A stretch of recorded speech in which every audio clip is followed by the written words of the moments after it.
Welcome to the Stay Focused podcast, where we explore the highs and lows and everything in between of your favorite business owners. We're here because your story matters, so stay focused. We got told no a lot. Me and a buddy, we would meet with some leasing agent, and it was always no. It's no for me, but this is how you add value. We got to give them a $20,000 check. There's tears, they're crying. That's changed their life. Today we've got Albert Gillispie with Rebus Capital, and he had so much insight to share. Yeah. So many. It was really great, even so though many, yeah. I'm definitely not Sav. Oh, yeah. This is Bobby. Yeah. But Hi, this is Bobby. Our producer. Now you get to see the man behind the podcast. Unfortunately. No, it was Yeah. really good to have him on today and be a fill-in. It was really fun to get to talk with Albert. I really didn't know what was going to happen kind of going into the conversation. Me either. And so, yeah, it was a really good conversation. Definitely less humor than I think we normally have. Although the fact, you were on. yeah, it's definitely my fault. The fact that he couldn't take out the trash was hilarious to for me. 8 months. It's wild. No one wanted him to take out the trash. That's funny. I would have signed up for that. Somebody he should have gone to residential neighborhoods. Everybody would have had him take out the trash in residential. We should Husbands start that. everywhere. He didn't suggest that, but that might be the next good idea that we have. I think so. I think it is. You heard it here first. Creative is going to have a trash taking out service. Maybe. Probably not. Anyways. Hope you guys enjoy this episode as much as we did. Yeah. Welcome back to the Stay Focused podcast. Today, our guest is Albert, and we're so excited to have him here. So tell us a little bit about who you are and what you do. Hi. Hey, Albert. My name is Albert Gillispie, and I am one of the principals and owners of Rebus Capital. And we are a private investing company that we specialize in investing in apartment complexes and commercial real estate with a little oil and gas in there across the state of Texas. And so that's basically what we do. It's not what I went to school for, not what 18-year-old Albert would have thought he would be doing. But yeah, that's what I do. Investing. So you summarized that pretty well because you're like, oh yeah, a little bit of oil, a little bit of all. I'm like, okay, these are big things, and investing with stuff to that extent, I'm sure, is wild. You mentioned that there were a bunch of different entities involved with that. So that's just all that Rebus Capital does? Is you guys are investing in multiple different places, or? Yeah. So we have. Over time, we've evolved, and so when we first started, and I say we, I don't have a mouse in my pocket. Me and some of my best friends that we've been close and have done business together since 2012, basically. Okay. We started out flipping houses and buying duplexes, and from there we tried to start a service company that was a valet trash company. Do you know what that is?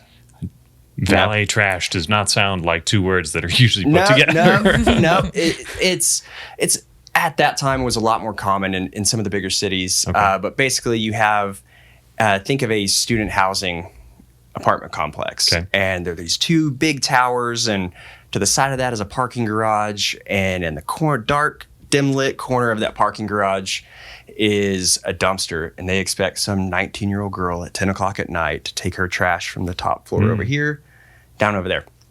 And so it doesn't happen. And so you go to these, I don't know if you've been to a new student housing apartment complex in the last decade, but they're basically resorts. They're, class A, super, super nice. Yeah. And all the hallways are disgusting. There's trash everywhere. And so we tried to start a service where we would take the trash out for the residents as a service. And we got told no a lot. And so that was kind of our first exposure to apartment complexes. Is me and a buddy, we would meet for lunch every day for 10 months or so, and we'd collect our no's. So we'd go meet with some leasing agent, and there's two clean-cut guys who just wanted to talk to her. And of course she said, yeah, I'll talk to you. And but it was a no. And so we got to went from the leasing agents to the managers to the regional managers. Then we started meeting with owners, and it was always no. It's no for me, but this is how you add value to apartments. And so kind of unbeknownst to them, they started teaching us how to value and how to add value to apartments. And at the time I was getting my MBA and really learning the ins and outs of how financials work, how commercial real estate works, and kind of turned the lights on for us. And so a few months after that, we went and met with a broker who sells apartments. Okay. Really to get more names of owners to sell our valet trash service to. And at the end of that first meeting, we were half joking. We asked the broker, "Hey man, we'd like to buy an apartment someday if you have any." And we were joking. And him being a good salesman was happy to show us, "Hey man, I've got this small 16-unit townhome complex you guys should take a look at." And so we brought that to our men's group. We have had a men's accountability group since 2012 that started out as like a get out of debt club that then became a kind of a small business incubator. Really it's my core group of friends that I go to and ask for advice whenever we're considering something. Yeah.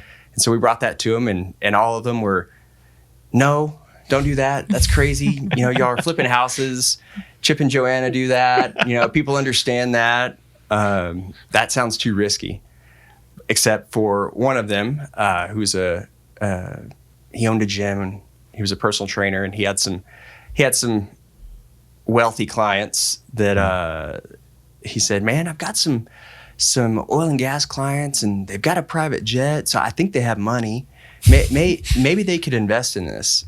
And so that kind of started our journey of figuring out how to buy commercial real estate using friends and family as investors. Yeah. And we bought that first deal, gambled our life savings, put all of our savings in it, and you just make it happen. Nights and weekends, we were going to get in there and improve the property.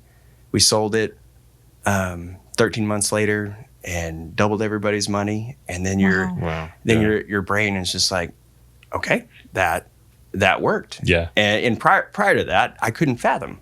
Right. Nobody would let you take out the trash even at that point. So. and so when you do something, when you actually gain experience doing something that you said you were going to do, your brain lets you think a little bit bigger. Yeah. And so from there, we've just slowly built our portfolio. We bought a 40 unit and then a 100 unit and a 200 and a 300. And so we've built a portfolio of, we've bought and sold, around 1,500 apartments. And most of that has been in Houston and Austin. Okay. And yeah, it's been a crazy journey. Real estate is very relational. Yeah. And so my, meeting people who are in the industry, getting involved in the industry has just opened door after door after door. And so we're really involved in the apartment association, the professional organization, and we lead that at the local and state level. And that has been crazy, the impact that's made on my life and what that's done for our business. Yeah, I can only imagine. There's so many different connections, I'm sure, just from getting to talk and meet with different people. So that's really cool. I rambled for a long time. Sorry, go.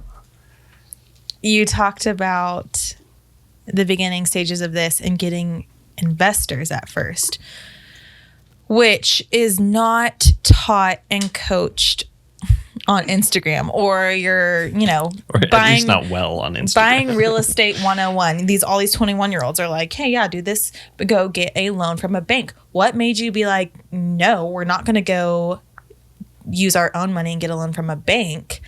And what made you think like, "Hey, investors were the way to go"? So the book, I read a ton of books. Here's the book. So here we go. So one of the books is that most people that are heavily involved in real estate started with Rich Dad, Poor Dad, Robert Kiyosaki. Yeah. Have you heard of that one? Mm-hmm.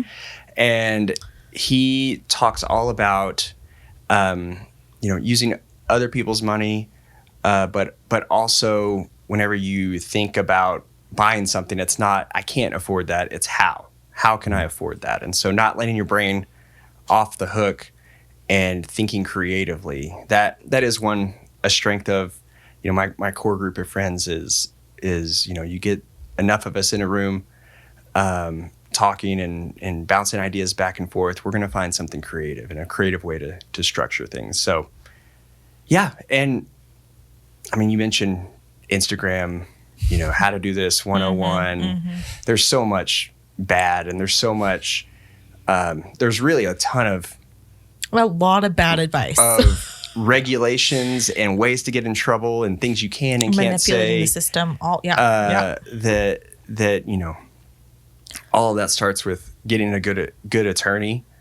But the path that we've gone is using friends and family as investors, and all of that is just a really organic relationship.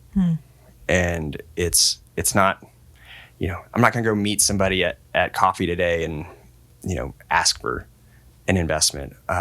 It's a real, and I wouldn't want to.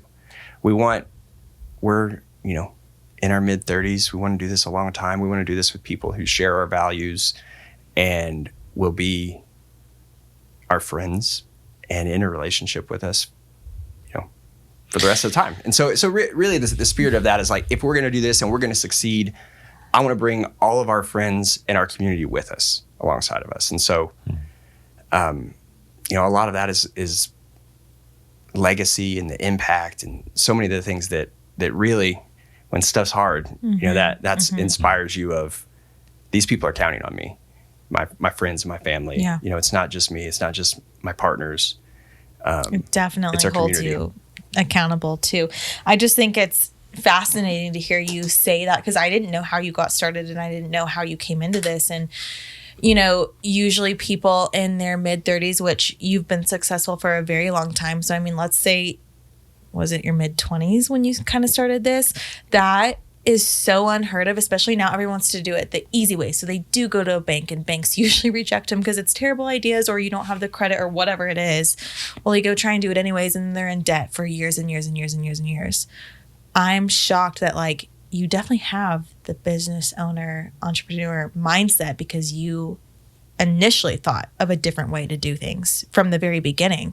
And now here you are, 1,500 apartments later, you said that you've taken and redone, and that is just so cool. And it wasn't always that. It wasn't all that. That's fair.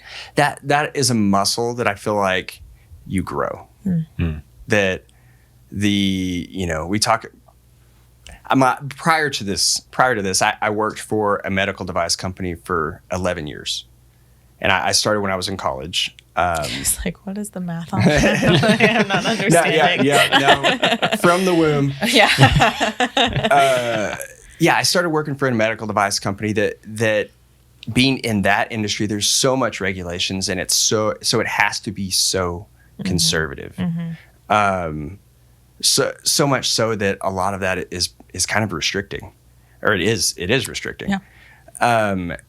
And prior to leaving that, a lot of, the flipping houses and things like that was, on the nights and weekends that, I had multiple jobs for most of my 20s. And my wife and I, we call that our med school stage of life, just because we're going to grind, for a decade. We're going to have 2-3 jobs, and that's just how it is. But it's worth it in the end. And so I say all of that to say, I didn't just jump into it. It was a side hustle for quite a long time until it didn't make sense to have 2 and 3 jobs. And so that was a muscle that I built for several years until it was like, all right, we're going to do this, sink or swim.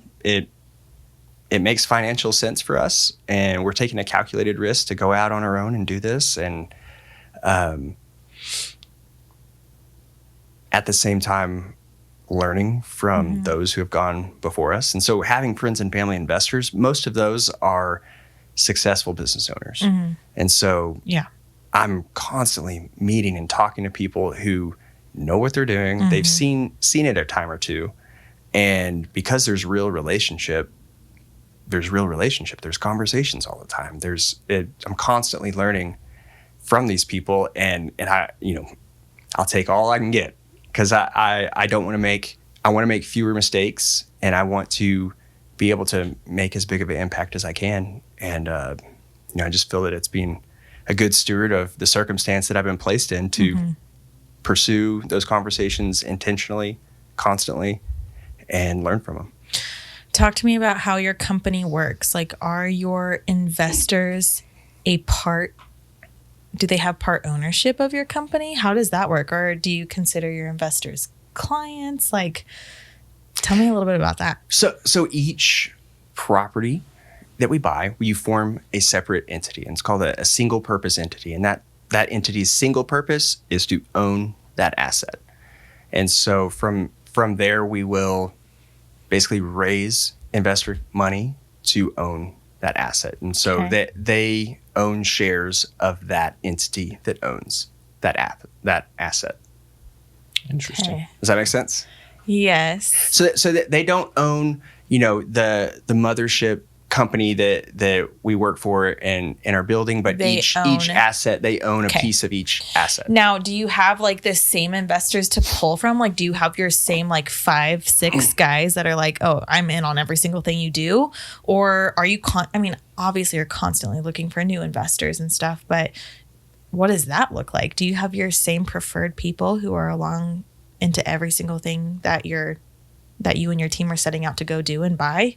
Yeah, it's yes, both. I'm so curious. I'm like fascinated. This is such a different business concept than I have thought possible. So you're blowing my mind a little bit that this is a thing, and I really like it. It's a mixed bag, and so of course we have investors who invest in every deal that we put together, and we built a long track record and history with them, and then we're always meeting new people, always building new relationships. Yeah. And over time, it organically comes about that, hey, this is what we do. If you have an interest in that, I'd love to show you the next deal. And that's just been an organic deal over time, that there's new investors in every deal. And so, our business is always looking for deals to buy, opportunistic deals to buy, and dollars to match with that. And so those are really the two arms of our business, is looking for deals and looking for dollars. Is it always, hey, we're buying this to sell and profit? Or is it, hey, for the long term, like your money comes into you monthly, then after that? Or is it also both? Yeah. So historically, what kind of our bread and butter is, we buy apartment complexes that have some kind of deferred, whether it's maintenance or something in that business is broken. Okay. So I guess take a step back. So commercial real estate is valued like a business. Mm-hmm. So the income minus expenses, that bottom line, it's basically a multiple of that. And so if you're buying a business, and something's wrong with it. Mm-hmm. And so if I can fix that, the income increases, the expenses decrease, the bottom line grows, the asset's worth more. And so our bread and butter is what's called value add commercial real estate, where we buy a broken business, we fix it, and then sell it 4 to 6 years down the road. Okay. And pay a return and go do it again. You're keeping tabs on, each year how it's grown, and keeping the numbers, I'm sure, for interested buyers in the future. Would you say that some of that value add, it pulls directly from your experience with the apartment complex places that told you no, but here's how you add value to apartments? For sure. That's where it started. That's where, understanding that equation, that income minus expenses, and it's a multiple of that. That equation we were taught by, local owners here in Lubbock. Growing from there has been reading and being involved in the apartment association, going to trade shows and education conferences, and from my medical device career, it was a manufacturing company, and we took a lot of concepts from Toyota,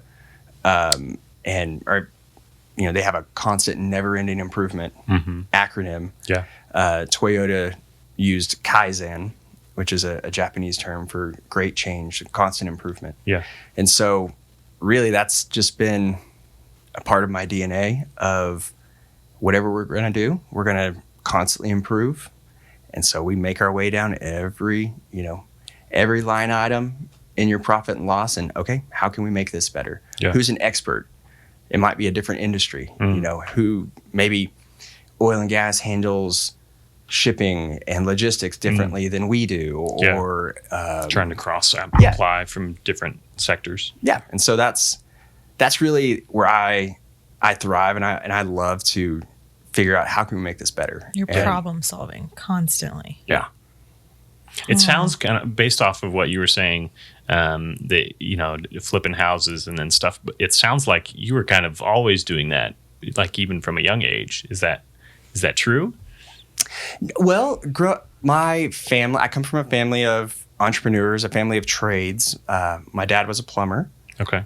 So I grew up digging ditches and knowing that I didn't want to do that. And my uncle and grandfather, they had machine shops and manufacturing companies. And so I knew that I wanted to do something on my own and build something on my own. I just had been modeled. But the real estate bug was really it was a landscaper that lived across the street from where I grew up.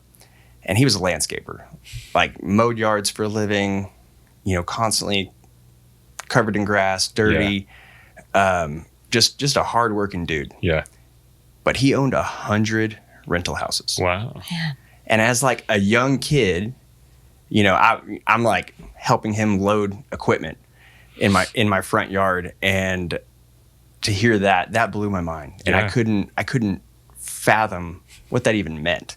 And so that was really where that light turned on for me of like, real estate is a way to build passive income and a private investment portfolio. How old were you, would you say, when you? I was like 12. Yeah. Like pretty young enough that he asked for my help to load stuff. Right. Yeah. But anyway, so that was the initial goal was, let's own 100 rent houses by the time we're 60. Yeah. And, I think it sounds like you've met that goal. Yeah. Surpassed it, maybe. That's awesome. Real estate is fascinating to me. And it's what everyone is saying is the easiest form to make money in right now. And I'm like, not true. Nope. I mean, that is... Nope. You clearly have not owned one if you're saying that. And so that's just interesting to hear what you do. Okay. I like all this. Jared would love to be in here asking so many questions. Let's talk about the name. How'd you come up with it? So I've mentioned the men's accountability group. Mm-hmm. So we started that pretty fresh out of college. All of us were recent married, fresh out of college, debt up to our eyeballs. And so we were all big Dave Ramsey guys. Mm-hmm. And Dave Ramsey had his group that was called his Eagles group.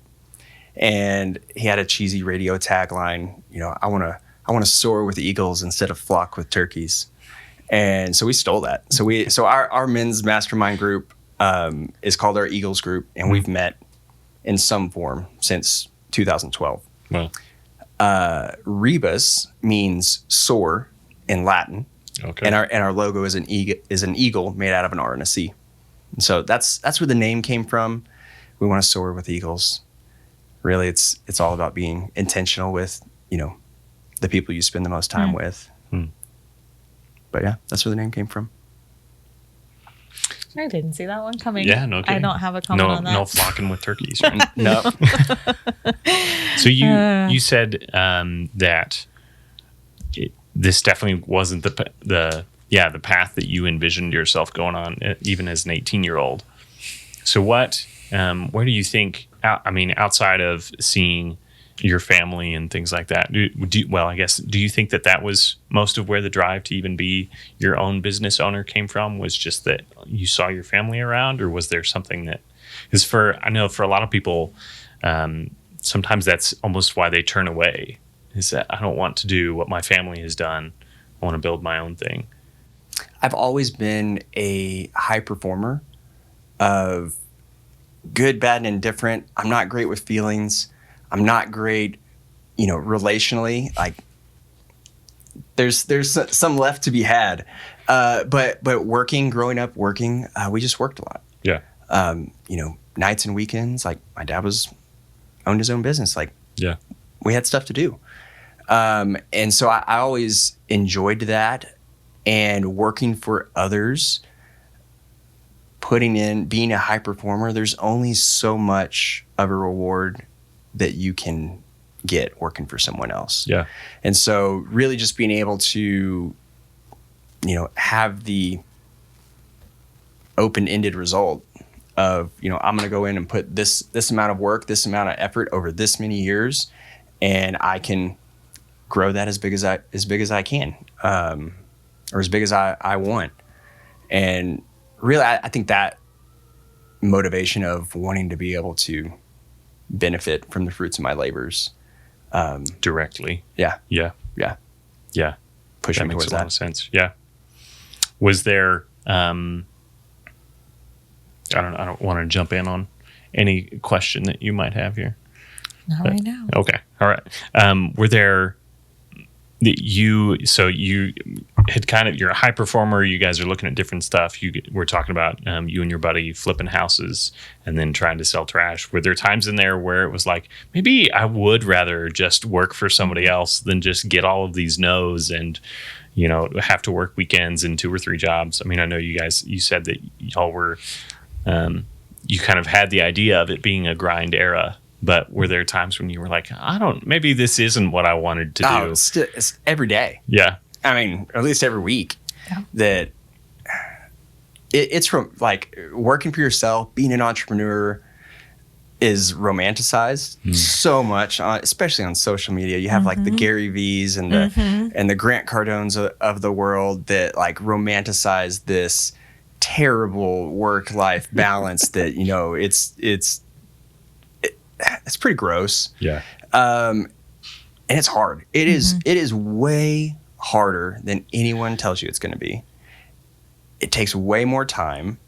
You doubt yourself all the time. There's some days you're like, am I adding value to anybody's life with what I'm doing right now? Yeah. And those are the lowest lows. But the highs are worth it. And if you do it long enough, you kind of learn to not get too high or not get too low. And in those moments, surround yourself with people who will lift you up. I forgot what your question was. No, yeah. Did you ever want to give up? And For sure. That is the most common answer. Yeah. Everyone says almost every single day. Yeah. A business owner who's in it will tell you that 100%. It is so hard, but tell us why it's so worth it. It's worth it because of the impact that you get to have. I'll give a selfish example. We had an apartment complex in Odessa, Texas, and so much of what we do is trying to get everybody on the boat in the right seat, rowing in the same direction. And so a lot of times when I go tour a property, an owner's telling me, "Hey, don't tell the staff who you are. Pretend to be an insurance inspector or a lender or something, because they don't want their people to know that they might sell, even though that's the business plan and why their business exists. Yeah, is to do that. And so we try to flip that on its head, and we lay that out from the start. Guys, this is our goal. This is what we want to do, and we aligned their bonuses, our staff's bonuses, with that when we sell, they're going to get the biggest bonus they've ever gotten in their entire lives, and they're going to be excited about it, and they're going to have options. They can either stay there and work for the next guy, or let's go to our next property and do it all over again. Yeah. And so what makes it worth it is we had 2 ladies that worked for us at this property in Odessa, Texas. Both of them had GEDs, just rock star, hardworking people that we bonused every single month. And when we sold, we got to give them a $20,000 check. Yeah, wow. And there's tears, they're crying. That's changed their life. Yeah. And just being able to create teams where you're changing their life and they are adding real value. They're watching the expenses. They're making sure we're buying the right materials. We're serving, we're keeping people from moving out because we've created a community, right? Where they actually want to be. Yeah, they actually want to live there because we provide a good service and take care of people and do what we say we're going to do. Yeah, and reward people for that. And it's bizarre when you do that over time that people like want to live there. They want to work for you. They want to work hard, and they share in the reward. Yeah, you're instilling confidence and being true to your word. You're showing people what good character looks like, instead of these people you're kind of sometimes buying the apartments from who are saying, don't say anything. Well, of course those people are always going to live in fear about what's going on, and you're coming in saying, hey, this is what's going to happen, but let me show you why it's going to be worth it. And I think that is so cool. That's what I like about your podcast is that story doesn't get told. Yeah. That I just listened to a podcast yesterday, and I'm going to butcher what the guy said, but he said law is downstream from culture. And his point in saying that is, the culture, the stories that were told, all of the movies and the stories that the media tells are only representing one side of the story, where the business owner is this big bad guy on Wall Street who only cares about money and only cares about profits. And the business owners are ignoring that. They're not telling their story because they're scared they're going to get, beheaded and canceled and whatever. The problem with that is our kids don't know the good.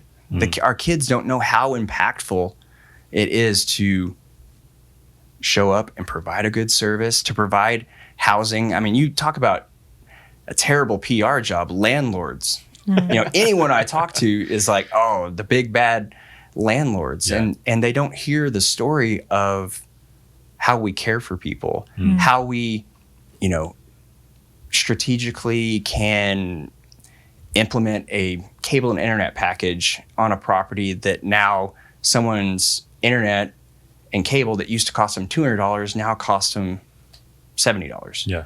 And it's a better product, it's faster, it's all of these things. And we look at every little piece of our business and how can we add more value? Yeah. Just behaving like the media companies and the movies show you wouldn't have customers. Yeah. And the overwhelming majority of business owners that I come in contact with are salty the earth people who've gotten where they're at by serving people. Yeah.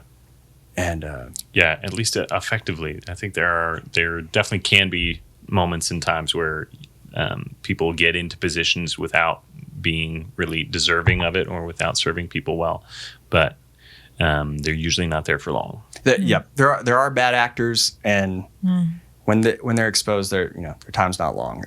So to, I guess, close the point of they're not told these stories, and so our culture grows up not hearing the value that different industries add, and so they don't behave in a way that supports that and grows that, and then slowly over time we make laws and pass legislation that protects certain behaviors. And so if we as business owners aren't telling our story, it won't be a part of our culture. And if it's not a part of our culture, there's going to be laws that prohibit it. Yeah. So anyway. If you don't have a question, I do have a question. Okay, go ahead. Either way. No, it's fine. No, it's fine, Bobby. I would just love to Mom, hear. Dad, quit fighting. Yeah. Sorry. I would love to hear about what, I know she asked you about like some of the rewards and what, I would love to know more about what has been rewarding to you personally along in the journey. What keeps you day in, day out? This is what I really get out of it. I know getting to see an organization grow and getting to see that, kind of the benefits for other people as well. But I know that there are some, benefits for you as well. I'd just love to hear about what has impacted you the biggest. Yeah. I mean, obviously like building the teams and people that we get to teach how to do business well and reward them for that. Like that's rewarding. Me personally, I have grown so much from when I started. When I first started, me and Tanner, one of my business partners, before we would go in and meet with a leasing agent, we were like shaking in the truck. We would like pray. We would like have a prayer before we would go in, like, Lord, give us the words, give us the strength. And now, of course we still pray, but the shaking's gone. But now, or even when we went to our first local apartment association event, we were shaking in the corner, terrified to talk to anybody. We're like, oh my goodness, that's Mark McDougall. That's whoever, and we were just starstruck. Yeah. And fast forward 8-9 years, and I'm the president of the Lubbock Apartment Association. Tanner's the vice president of the Texas Apartment Association. Wow. That's awesome. I sit on the board, on several boards at the state level, and they are our peers. And I feel confident walking into the room, and confident because I've had experience there. Yeah. And I think that's important, and an important lesson that I've learned through this is, fake arrogance.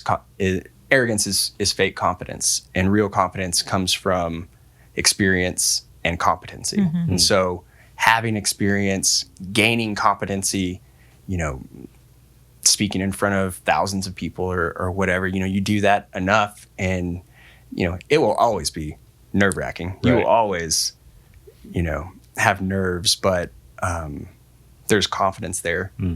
And that has been really rewarding for me. Yeah. As a dad, that I know how I can model that for my boys to give them that gift, because there was, I wasn't confident for so many years, right. and I didn't know how to build that real, authentic confidence. Yeah. And so that, personally, that obviously, there's financial rewards that, fruits of your labor, and that's, you wouldn't do it. You wouldn't risk everything if there wasn't that benefit. And then, the impact you get to have with those dollars is fun. Yeah. Is being a good, keeps you humble. Yeah. Being a business owner, especially times like now, what our economy doing and interest rates are doing, keeps you humble. And I think God designed it that way, and I'm glad He did. But just gives you gratitude for the good. Yeah. Very cool. You talked about confidence as something that you didn't have and you have now, but is there anything else looking back that you'd be like, man, not necessarily, and I wish I had that. I don't really like saying that, but what would you go tell someone else about to start that you've learned along the way that would be beneficial for them to know? Try lots of stuff. Fail at lots of stuff. It's not that big of a deal. Failing isn't, you only fail if you stop, if you quit. If you get back up, that's just a learning opportunity. And that's so cliche, but when I went to school, I wanted to be a dentist. And I tried. This is not that. This is not that. And but I tried lots of things. I worked for a medical device company that sold, dental devices. And from that, I was exposed to business. From that, I started reading business books.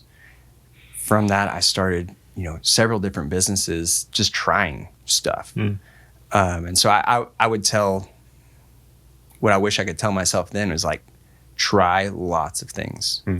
You don't know what you want. You don't know what you like. You may have an idea, but until you get in and try stuff, and learn through experiences, see what the good looks like, see what the bad looks like, then you truly understand, what your unique gifts are, and then what opportunities exist where you can use those gifts. Yeah. And so try stuff. You've done a lot.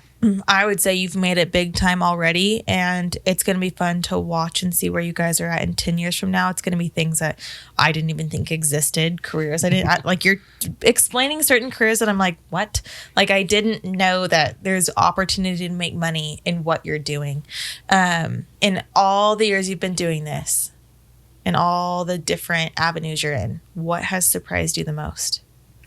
What I would say how relational everything is. And it's not this like cheesy networking speed dating thing. It's not some like, stuffy steakhouse where you're wearing a sports coat and I'm like trying not to spill stuff on me. It's French playing golf. It's no. Business deals have been made on the golf course. No deals are made on the golf course. That's just a good It's where you're excuse. getting to know people, though. It's where you're building relationships. It looks or a lot continuing relationships. It looks a lot more like eating French fries and watching a game and talking about babies and life.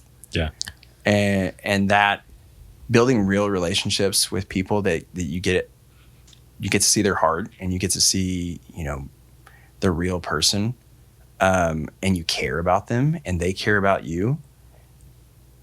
Like that looks a lot more like Christianity. And it's just a better way of doing things. Yeah. And the surprising thing is you do that consistently over a long period of time and doors open that you would never even fathom. And I'm not really an extrovert. I like straddle the fence. There's certain, I'm not like the in a room that I'm going to be the life of the party and feel good at the end of that. I really like the one-on-one like coffees and in conversations like this, where you just like get to know the person, get to know a person. And that's been surprising is how impactful that is for me and my faith and my family. But then also professionally is like, that's how you do it. Yeah. What's a funny story you could tell? A funny story I can tell. I think it's not funny, all the no's you got when you first started out, but that was kind of funny. So I do think like how many people get told no for taking out the trash. But you didn't stop. You got told no for 10 months. Man, is that funny now or is that still like hard to? Okay, I get told no all the time. Yeah, all the time, and it doesn't bother me. Funny story. A quick like recent career one was I had like family come to this banquet where it was like the first year I was going to be on the board of the apartment association, and locally we always have this guy from the national apartment, or whichever leader, guy or girl, from the National Apartment Association come and install and introduce our board. And I have like friends and family there, which is, I'm grateful they were there, but just to support me. And they start calling our names and I'm sitting there, waiting for them to call my name. And he calls Ann Gillespie. Oh no. And I was like, well, maybe there's another Gillespie on the board that I just haven't met, and it's a board of like 12 people. So I would have known. Yeah. And so I just didn't stand up. Oh no. And so you're not Ann. So I didn't get it technically installed. And anyway, so my friends still call me Ann on occasion. It's like, that's really not that funny. no. That's honestly really sad. That was such a downer. I'm not. I mean, I have other like goofy funny stories from. I think you need to reevaluate what your funny stories are, and we'll come back to that one. Okay. I'll ponder. I wasn't prepped. Entertain me, clown. I didn't have anything. Man, Jester over here, apparently. goodness. You mentioned that you did a lot of your business in Austin and Houston. Mm-hmm. What about Lubbock? Yeah, so Lubbock, I get my feelings hurt when people talk bad about Lubbock now. I grew up just north of Fort Worth, and when I came here in 2006 to LCU, it was brown. It's still brown. It was flat. Still flat. And not that pretty. And I remember the first year, like, man, how do people live here? But it's the people that grow on you. It's how easy it is to get around. It takes me 8 minutes to get home. Yeah. I'm home at 5 o'clock every day. But it's a big small town. So to the people, it's a big small town that has multiple universities. And so the talent here, the talent density is super high. And so, for example, some of our local professional associations, like our apartment association, we've had, multiple state presidents come from Lubbock. We've had multiple national apartment association chairmen come from Lubbock. Our Chamber of Commerce has won national awards over and over and over. And that just is it really speaks to the people and how we come together and support each other. Because here I'm the president of the Lubbock Apartment Association. That's in Fort Worth, no one would know my name, and because I'm the president in Lubbock, doors are open at the state and national level because I have, some, leadership responsibility that, I wouldn't have in any other market. And so I love Lubbock. It has impacted my career, and I couldn't do what I'm doing at my age in any other city. Why I own stuff in Houston and Austin is mainly being opportunistic of where rental growth occurs. That is one of population growth and job growth increases values of properties. And that just doesn't occur to the same rate in Lubbock. Here, yeah. And at the same time, the trades that are available in the bigger cities, there's a lot more trades. And so there's more competition, and so the expenses aren't as high. And anyway, so I'll just really, macroeconomic reasons are why we're in those markets. And Would you ever think about doing things, or have you already ever done things out of state, out of Texas? Like, have you been involved in other cities and other states?